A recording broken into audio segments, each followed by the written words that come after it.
Assalamualaikum warahmatullahi wabarakatuh. Yang terhormat kepada Bapak Fikri Fendi selaku dosen pengampu mata kuliah akuntansi keuangan menengah 2 pada kelas M. Kami kelompok 5 akan mempresentasikan mengenai chapter 21 yaitu Lesser Accounting.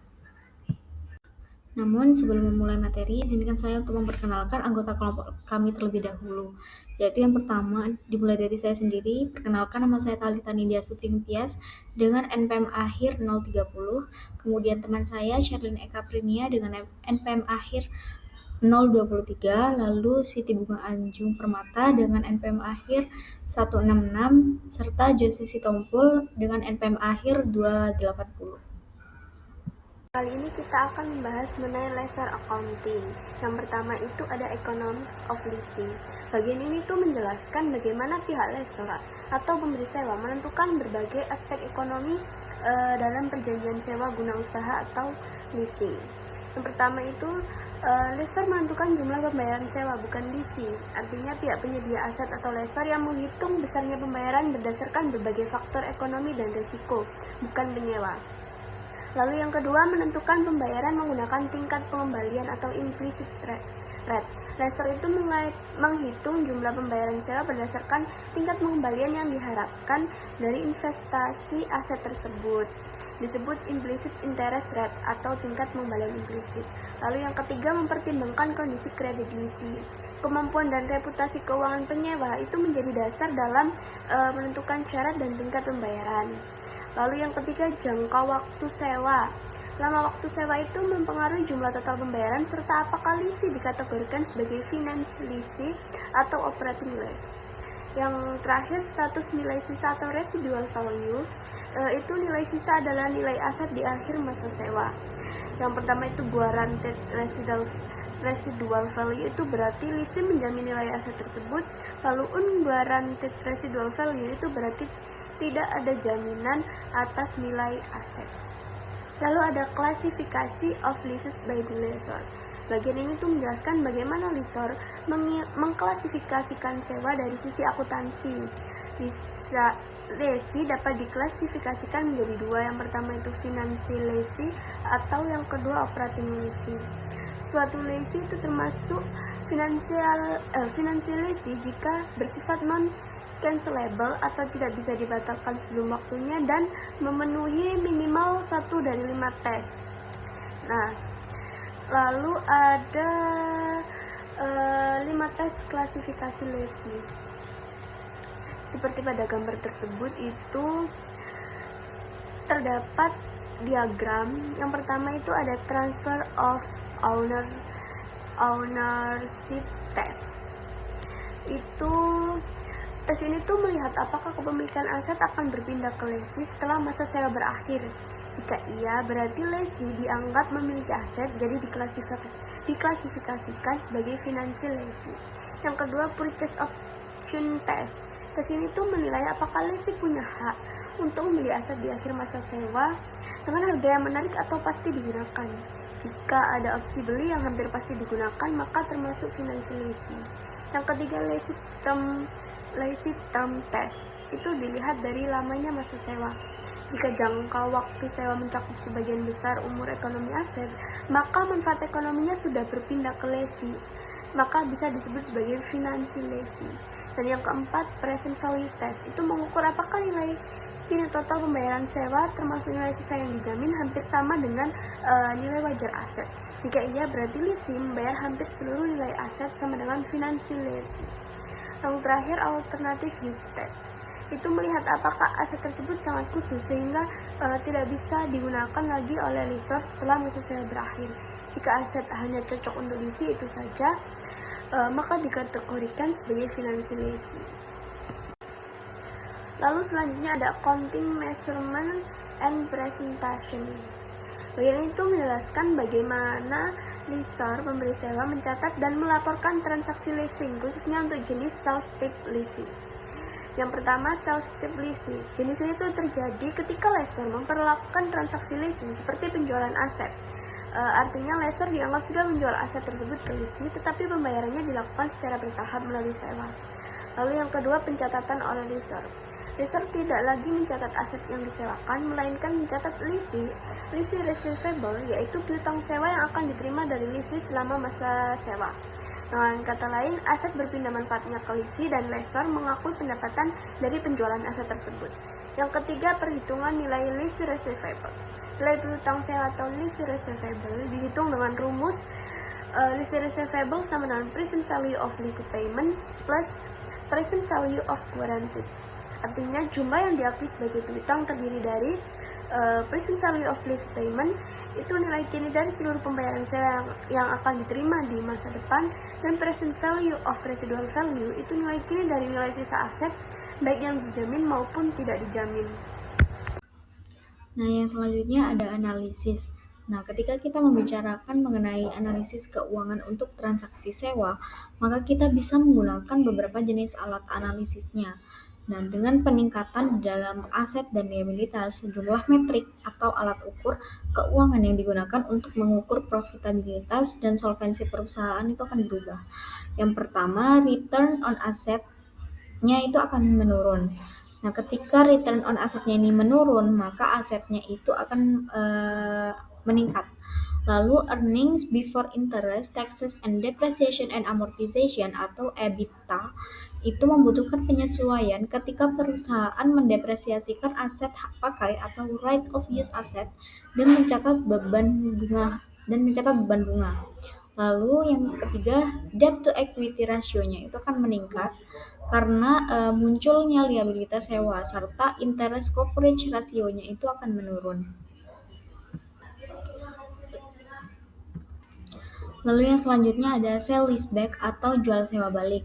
Nah, dalam transaksi sell and leaseback, perusahaan menjual aset yang dimilikinya kepada pihak lain, kemudian menyewa kembali aset yang sama dari pihak pembeli tersebut. Artinya, penjual aset itu berubah menjadi lisi atau penyewa, sementara pembeli aset itu menjadi lessor atau pembeli sewa. Nah, seperti yang sudah tertera di dalam PPT, di situ ada ilustrasi.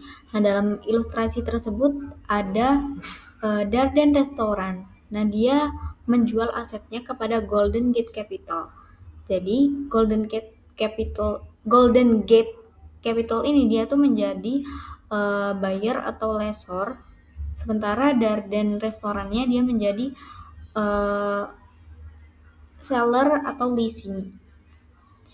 Nah, setelah menjual, Darden ini menyewa kembali aset tersebut dari Golden Gate, sehingga Darden menjadi lisi.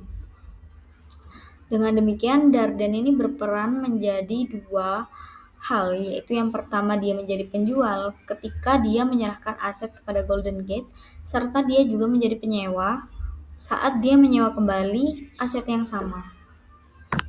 Nah, mengapa Darden Restoran ini melakukan sell and leaseback? Darden memilih transaksi jual sewa balik itu karena dia bisa mendapat dana tunai tanpa kehilangan penggunaan aset. Nah, Darden ini memperoleh kas dari hasil penjualan aset yang bisa langsung dipakai untuk kebutuhan operasional dan pengembangan bisnis. Namun asetnya tetap bisa digunakan karena disewa kembali. Lalu yang kedua, lebih fleksibel daripada mempertahankan aset. Jika asetnya itu hanya disimpan, aset tersebut tidak menghasilkan dana tunai. Tetapi dengan menjual lalu menyewa, Darden ini bisa memaksimalkan manfaat ekonomi dari aset tersebut. Lalu yang ketiga ada fleksibilitas dalam perjanjian sewa. Nah, Darden ini dapat menegosiasikan ketentuan sewa seperti opsi pembelian kembali, ketentuan pembiayaan kembali, serta struktur biaya sewa yang bisa lebih ringan dibandingkan pembiayaan tradisional, misalnya pinjaman bank. Lalu yang keempat ada manfaat pajak atau tax benefit. Nah, pembayaran sewa umumnya itu dapat dibebankan sebagai biaya yang mengurangi laba kena pajak atau tax deductible, sedangkan pada pembiayaan konvensional hanya beban bunga dan depresiasi yang dapat dikurangkan. Lalu manfaatnya bagi Golden Gate Capital ini apa? Nah, manfaat bagi Golden Gate Capital itu perusahaannya itu secara umum memperoleh tingkat imbalan yang lebih tinggi melalui transaksi jual sewa balik daripada menggunakan pembiayaan tradisional atau biasa. Dan selama masa sewa, Golden Gate ini mendapatkan proteksi dari kemungkinan terjadinya penurunan harga dalam pasar real estate dan dapat terhindar dari inflasi sehingga dia akan memperoleh peningkatan nilai properti. Lalu sales transaction-nya atau transaksi penjualannya. Pada transaksi penjualan, pengakuan keuntungan atau kerugian itu harus dilakukan. Oleh karena itu, Darden itu harus mencatat transaksi sebagai berikut. Kas-nya itu bertambah dan nilai tercatat atau carrying value asetnya itu berkurang menjadi nol atau as the recognizing the asset. Kemudian Darden itu juga harus mengakui keuntungan dan kerugian yang terjadi serta memperhitungkan transaksi sewa balik dengan mengacu pada pedoman akuntansi sewa yang dibahas. Nah, yang selanjutnya ada sale leaseback example atau contoh transaksi jual sewa balik. Di sini Japan Airlines atau JAL pada tanggal 1 Januari 2019 dia menjual pesawat bekas pakai tipe Boeing 757 yang memiliki nilai tercatat dalam pembukuan besar senilai 30 juta dolar kepada City Capital sebesar 33 juta dolar. Nah, JAL segera menyewa kembali pesawat tersebut dengan persyaratan sebagai berikut. Masa sewanya itu selama 7 tahun. Perjanjian sewanya tidak dapat dibatalkan. Pembayaran sewanya itu senilai 4.881.448 dolar yang dilakukan pada tiap akhir tahun atau ordinary annuity basis dimulai pada 31 Desember 2019. Kemudian transaksi sewanya itu tidak ada opsi pembelian atau pembaruan. Pesawat dikembalikan kepada City Capital pada akhir masa sewa. Lalu pesawat memiliki nilai wajar sebesar 33 juta dolar pada 1 Januari 2019 dan estimasi masa manfaatnya 10 tahun sehingga nilai sisanya itu tidak terjamin pada akhir masa sewa adalah 13 juta dolar. Kemudian pembayaran sewa tahunannya itu menjamin pesewa mendapatkan 8% imbalan atau angka yang sama dengan suku bunga incremental JAL. Nah, sebelum menentukan perlakuan akuntansinya, kita harus mengklasifikasikan dulu jenis sewanya. Kita menggunakan 5 tes klasifikasi list dan dari hasil penilaiannya itu tidak ada satupun kriteria yang terpenuhi. Karena yang pertama itu kepemilikannya tidak berpindah dari JAL di akhir masa sewa, kemudian yang kedua tidak ada opsi pembelian, lalu yang ketiga masa sewanya hanya 70% dari umur ekonomis pesawat, lalu yang keempat present value pembayaran sewanya itu hanya 77% dari fair value yang mana dia itu masih di bawah 90%, serta pesawatnya masih bisa digunakan oleh lessor setelah masa sewa berakhir. Sehingga kesimpulannya sewa ini itu diklasifikasikan sebagai operating lease. Selanjutnya, karena transaksi ini memenuhi syarat sebagai penjualan, JAL mengakui adanya penjualan pesawat dan mencatat keuntungan sebesar 3 juta dolar. Perhitungannya itu berasal dari selisih antara harga jual 33 juta dan nilai buku pesawat sebesar 30 juta dolar. Namun, JAL tidak lagi memiliki pesawat tersebut. Sebagai gantinya, JAL memperoleh hak guna aset selama 7 tahun. Oleh karena itu, JAL mencatat right of use asset dan lease liability sebesar 25.414.625 dolar, yaitu nilai kini dari total kewajiban sewa selama masa kontrak. Kemudian, selama masa sewa, JAL itu akan melakukan pembayaran sewa setiap akhir tahun sebesar 4.881.448 dolar. Pembayaran ini terdiri dari 2 komponen, yaitu beban bunga dan pengurangan liabilitas sewa. Selain itu, JAL juga membebankan amortisasi atas right of use asset setiap tahunnya. Secara keseluruhan, transaksi sale and leaseback ini memberikan cash inflow yang besar di awal bagi JAL, yaitu sebesar 33 juta dolar. Namun, sebagai konsekuensinya, JAL kini memiliki liabilitas sewa yang muncul di neraca. Hal ini berdampak pada peningkatan debt to equity ratio karena utang JAL bertambah sementara ekuitasnya tetap.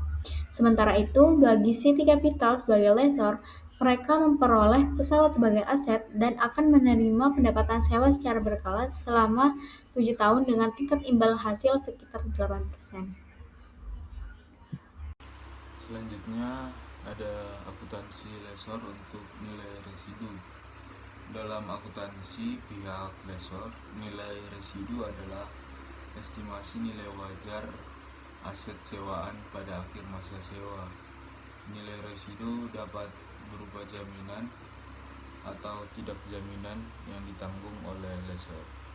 Nah, di sini kita akan melihat tujuan pengungkapan adalah untuk memberikan informasi yang jelas tentang risiko dan potensi pendapatan yang terkait dengan nilai residu. Di sini kita akan melihat poin-poin utama dalam pengungkapan. Yang pertama ada komponen investasi bersih dalam sewa. Di sini lessor harus mengungkapkan jumlah investasi bruto, yaitu pembayaran sewa ditambah nilai residu tidak dijamin dan pendapatan yang belum diakui. Yang kedua, manajemen risiko, informasi tentang bagaimana lessor mengelola risiko nilai residu, misalnya melalui asuransi atau jaminan penjualan kembali. Ketiga, nilai residu dijamin dan yang tidak dijamin. Perbedaan ini penting untuk mengetahui sejauh mana risiko masih ditanggung oleh lessor. Yang keempat, perubahan estimasi. Setiap perubahan dalam estimasi nilai residu harus diungkapkan karena berdampak bagi pengakuan pendapatan. Yang kelima, arus kas masa depan, yaitu arus kas ini harus diungkap estimasi arus kas dari pembayaran sewa dan nilai residu di masa depan.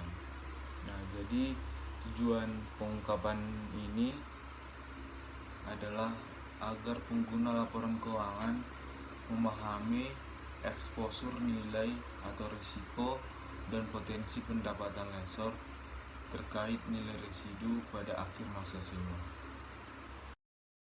Perkenalkan, nama saya Siti Bunga Anjung Permata dengan NPM akhir 166. Nah, di sini saya akan menjelaskan terkait contoh akuntansi sewa, skenario pertama dan juga skenario kedua. Nah, secara garis besar pada materi untuk skenario pertama dan juga skenario kedua tersebut itu membahas tentang akuntansi untuk sewa atau lease, yaitu bagaimana penyewa atau lease dan pemberi sewa atau lessor mencatat transaksi sewa aset. Nah, ada dua jenis untuk utama sewa, yaitu finance lease atau sales type lease pada skenario pertama dan operating lease pada skenario kedua. Nah, suatu sewa dikategorikan sebagai finance lease jika masa sewanya mencakup sebagian besar umur ekonomis aset atau nilai kini. Nah, dari pembayaran sewanya hampir sama dengan nilai wajar aset. Nah, jika tidak memenuhi kriteria, maka hal tersebut itu dianggap sebagai operating lease.